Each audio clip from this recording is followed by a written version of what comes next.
अस्सलाम वालेकुम क्लास बच्चों। नेक्स्ट आज जो प्रॉपर्टी से स्टार्ट करना है वो हमारे पास है रिप्रोडक्टिव प्रॉपर्टी। रिप्रोडक्टिव प्रॉपर्टी की पहले स्टेटमेंट आपको बताऊंगी, फिर उसका प्रूफ आपको बताऊंगी। इसमें है if two independent random variable x and y has Poisson distribution with parameter mu and v, then their sum x plus y has also a Poisson distribution with parameter mu plus v।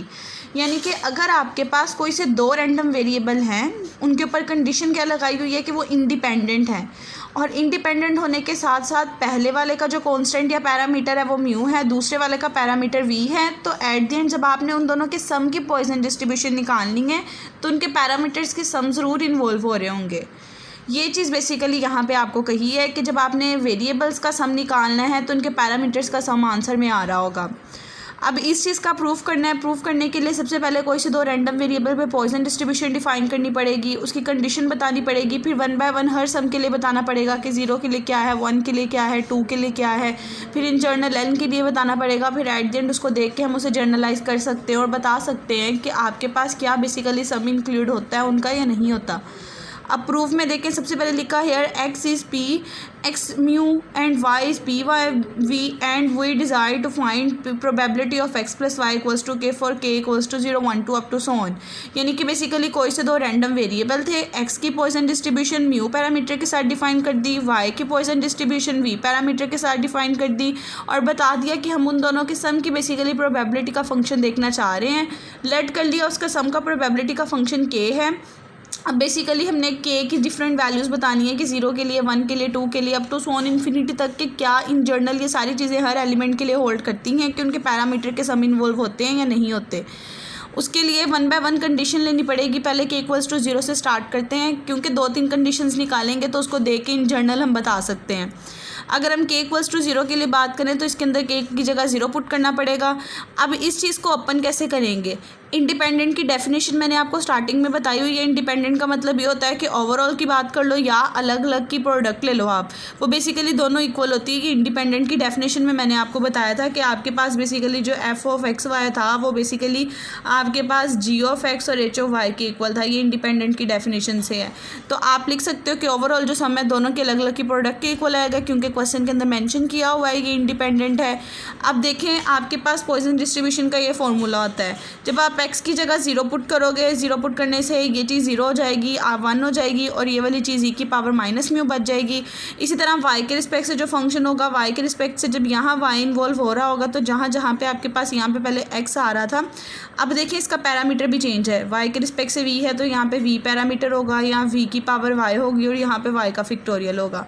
इसके respect से जब आप उसके अंदर 0 put करोगे तो ये वाली चीज़ 1 हो जाएगी, e की पावर माइनस v आ जाएगा। तो बेसिकली देखें, आपने जब उसके सम को डिस्कस किया, दोनों के अंदर अलग अलग पैरामीटर म्यू और v था, एट द एंड उसका सम निकाला तो उसके अंदर उन दोनों के सम का पैरामीटर भी इंक्लूड हो रहा है। यानी k इक्वल्स टू 0 के लिए ये कंडीशन सेटिस्फाई हो रही है। इसी तरह k इक्वल्स टू 1 के लिए करेंगे। अगर k इक्वल्स टू 1 के लिए करनी है, उसके फर्दर आगे आपके पास इंडिपेंडेंट में केस बनेंगे।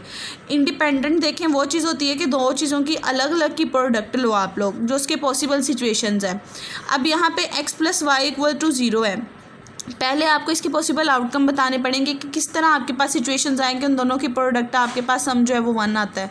ये तब पॉसिबल हो सकता है या तो आपके पास x 0 हो और y 1 हो, या तब पॉसिबल हो सकता है अगर आपके पास x 1 हो और y 0 हो। इन दोनों की सिचुएशन में जब आप इन दोनों को ऐड करोगे तो 1 आएगा। तो पहले आपने उसकी पॉसिबल सिचुएशंस लिख देनी है, फिर बता देना है कि एक इवेंट ये है, एक इवेंट ये है, और आपके पास इंडिपेंडेंट की डेफिनेशन कहती है ओवरऑल सम दोनों की प्रोडक्ट के इक्वल आता है प्रोबेबिलिटी के, तो दोनों की प्रोडक्ट लिख के साथ में आपने ऐसे कर देना है। ठीक है।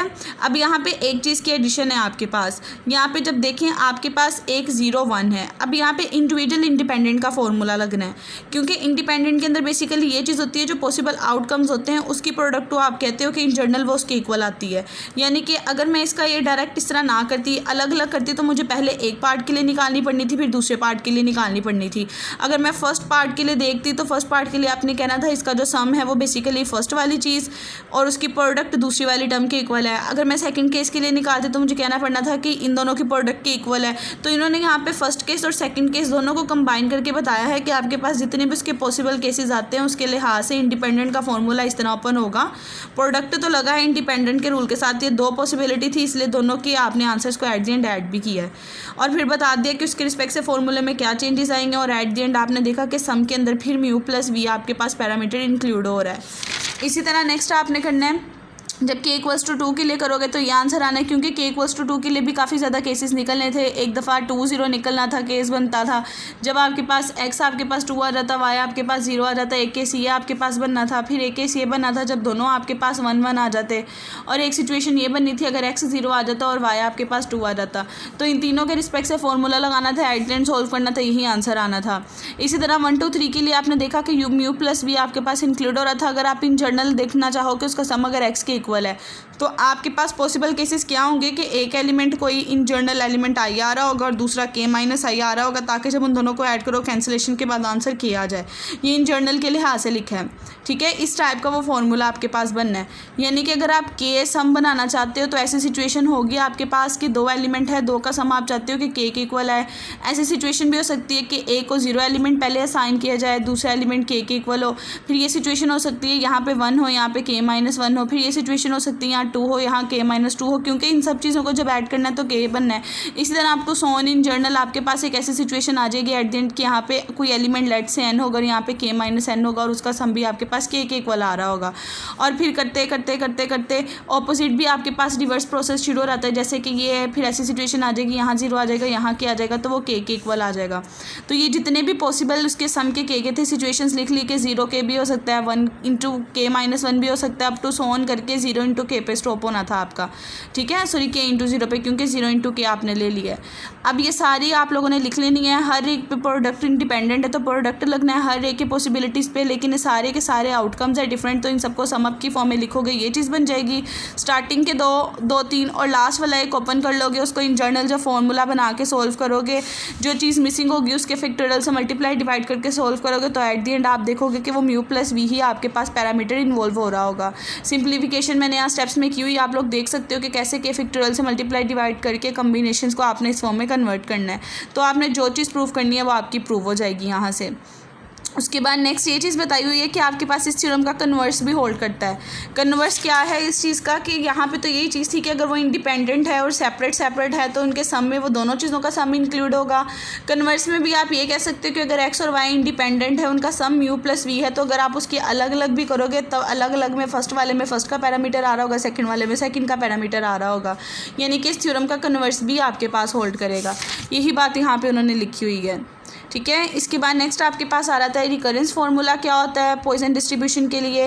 रिकरेंस फार्मूले में बेसिकली आप लोग क्या करते हो, एक दफ़ा x पॉइंट के लिए रिकरेंस फार्मूला निकालते हो, एक दफ़ा x माइनस 1 के लिए निकालते हो, दोनों को डिवाइड कर देते हो तो आपके पास रिकरेंस फार्मूला आ जाता है पॉइसन डिस्ट्रीब्यूशन का।